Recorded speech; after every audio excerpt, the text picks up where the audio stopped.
Selamat pagi dan salam damai sejahtera bagi kita semua. Puji dan syukur kita kepada Allah yang selalu memberikan kesempatan bagi kita untuk mendengarkan firman Tuhan setiap hari. Hari ini Sabtu 15 Mei 2021, nas renungan GKE dari Yohanes pasal 16 ayat 4 hingga ayatnya yang ke-11. Baiklah, mari kita menundukkan hati kita di hadapan Tuhan. Kita berdoa, kita memohon pertolongan Tuhan sebelum kita mendengar firman-Nya. Mari kita berdoa. Bapa kami yang berkuasa di sorga dan di bumi, Tuhan kami Yesus Kristus, di pagi hari ini kami mengucap syukur kepadamu.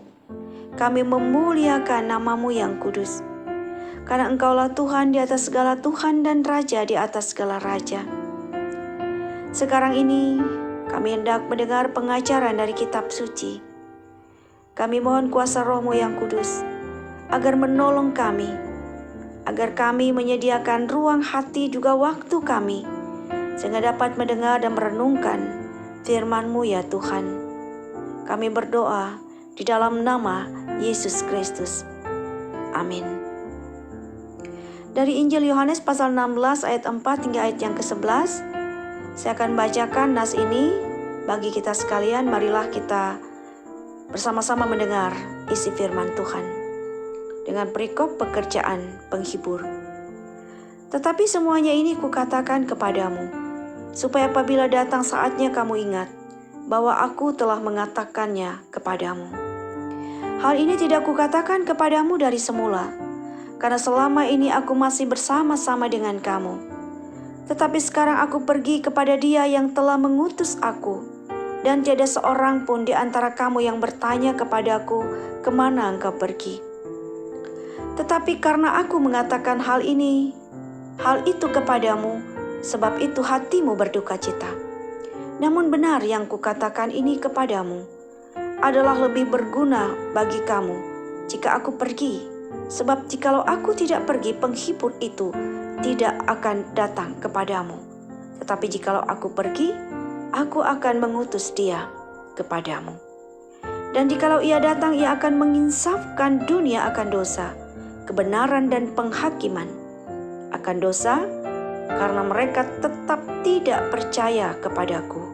Akan kebenaran, karena aku pergi kepada Bapa, dan kamu tidak melihat aku lagi. Akan penghakiman, karena penguasa dunia ini telah dihukum. Demikian isi firman Tuhan yang akan kita renungkan bersama-sama pada hari ini. Jemaat yang dikasihi dalam Tuhan Yesus Kristus, hari Kamis tanggal 13 Mei kemarin, kita telah merayakan memperingati hari kenaikan Tuhan Yesus ke sorga. Hari di mana Yesus kembali ke tahta kemuliaannya dari mana Ia berasal. Hal ini memberikan satu sukacita dan jaminan keselamatan yang pasti bagi kita seluruh umat percaya kepada Tuhan Yesus Kristus. Sebab Yesus naik ke sorga adalah untuk menyediakan tempatku dan tempatmu. Seperti ada tertulis dalam Injil Yohanes pasal 14 di bagian ayat yang kedua,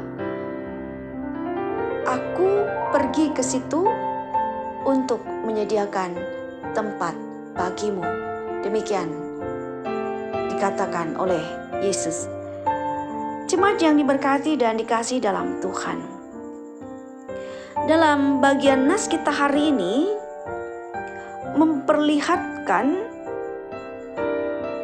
tentang satu situasi yang sedang dialami oleh para murid, karena dalam konteks nas ini Yesus masih bersama-sama dengan para muridnya. Ia sudah mengatakan segala hal kepada muridnya tentang bagaimana mereka akan mengalami kebencian dunia karena Yesus.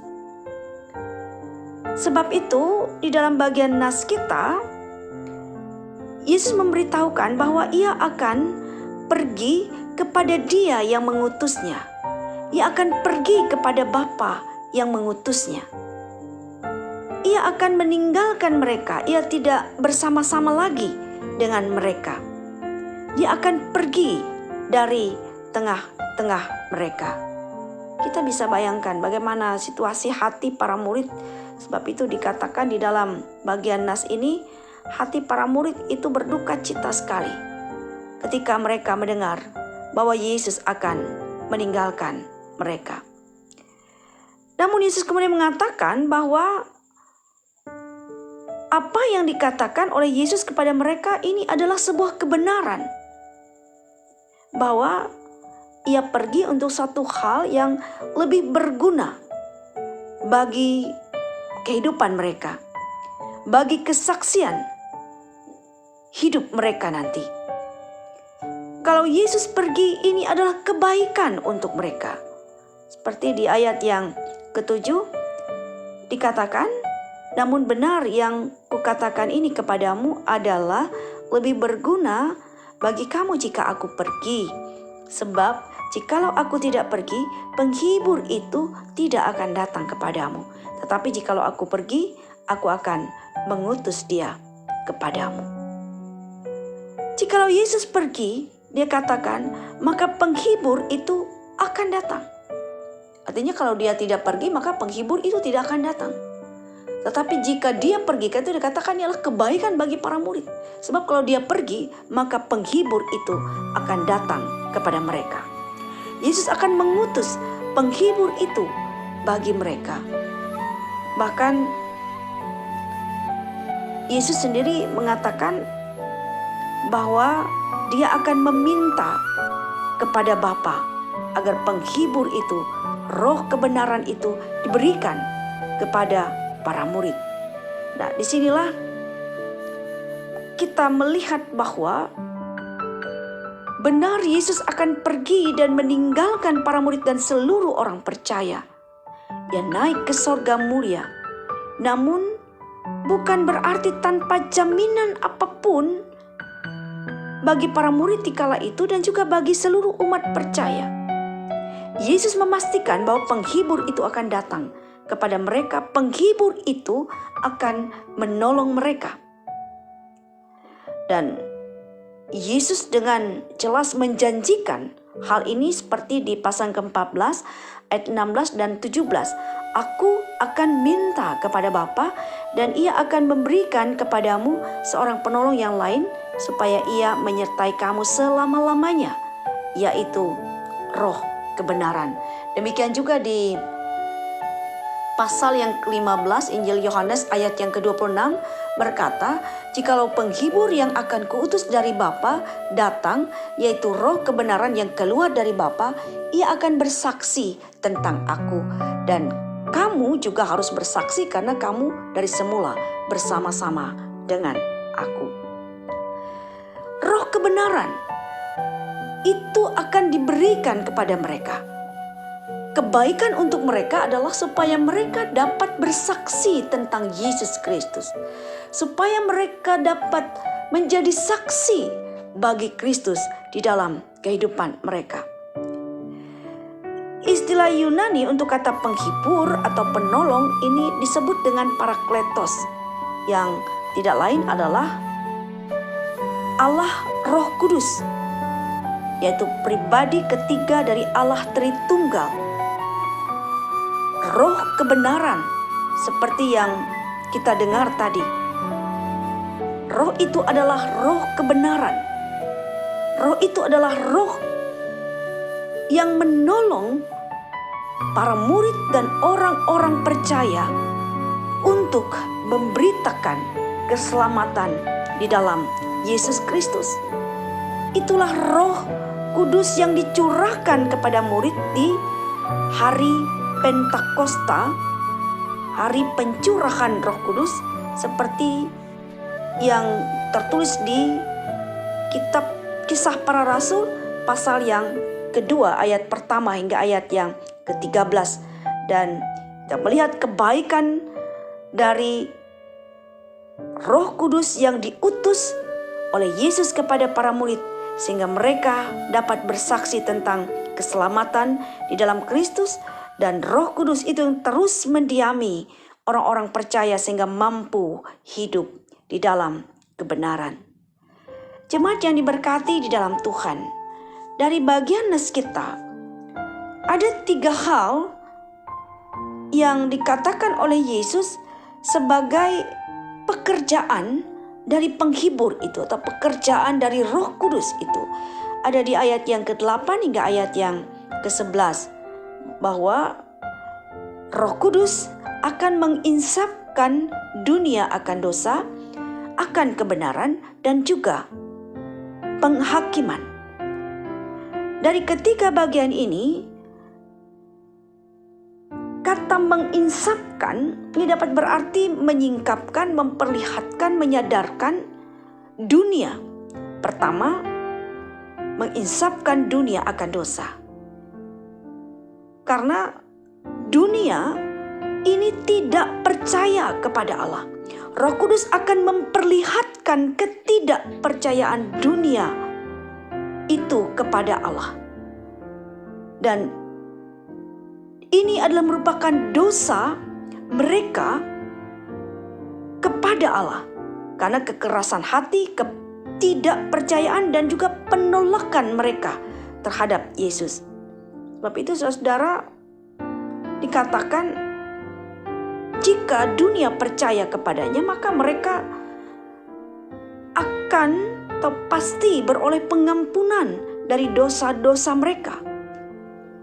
Dunia memerlukan pertobatan dan juga memerlukan pengampunan dosa.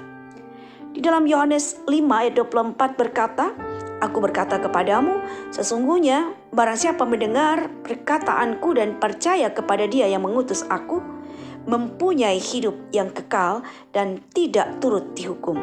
Sebab ia sudah pindah dari dalam maut ke dalam hidup. Roh Kudus akan menunjukkan hal ini kepada dunia, bahwa jika mereka hidup tidak percaya kepada Kristus, menolak Kristus, maka ini adalah merupakan satu kesalahan dosa mereka yang besar di hadapan Allah. Karena itu Roh Kuduslah yang akan berkuasa di hati setiap orang yang menolak Kristus. Roh Kudus yang akan bekerja di hati orang-orang yang tidak percaya, supaya mereka dibawa kepada pertobatan dan juga dibawa kepada pengampunan dosa. Hal yang kedua ialah Roh Kudus akan menginsafkan dunia akan kebenaran.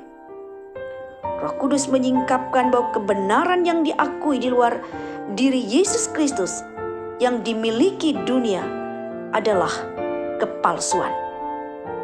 Karena Yesus anak Allah yang benar. Yesuslah sang kebenaran itu. Yesus telah bangkit dari antara orang mati, naik ke sorga, berkuasa di atas segala sesuatu. Roh Kuduslah yang bekerja di dalam hati setiap orang untuk menyadarkannya akan kebenaran hanya ada di dalam Yesus Kristus. Roh Kudus akan menolong dan memimpin kehidupan manusia kepada kebenaran. Hal yang ketiga, bahwa Roh Kudus akan menginsafkan dunia akan penghakiman. Bahwa penghakiman yang dijalankannya adalah penghakiman yang salah. Secara khusus ketika mereka telah menghakimi Yesus dengan menyalibkannya. Tapi firman Allah menyatakan bahwa Yesus telah menang. Penguasa dunia ini telah dikalahkan. Penguasa dunia telah dihukum. Dan kuasa penghakiman itu ada di tangan Tuhan Yesus. Yesus yang telah mengalahkan dosa dan maut. Kuasa penghakiman ada di tangannya sekarang dan nanti ketika ia datang untuk kedua kalinya, maka kuasa penghakiman itu akan dinyatakannya. Jemaat yang dikasihi Tuhan, Karena itu kita patut bersyukur atas kasih Allah yang menyertai kita dengan kuasa Roh-Nya yang kudus, yang terus menuntun dan memimpin kehidupan kita untuk selalu hidup dalam kebenaran. Kiranya kuasa firman Tuhan hari ini memberkati kita semua. Salam.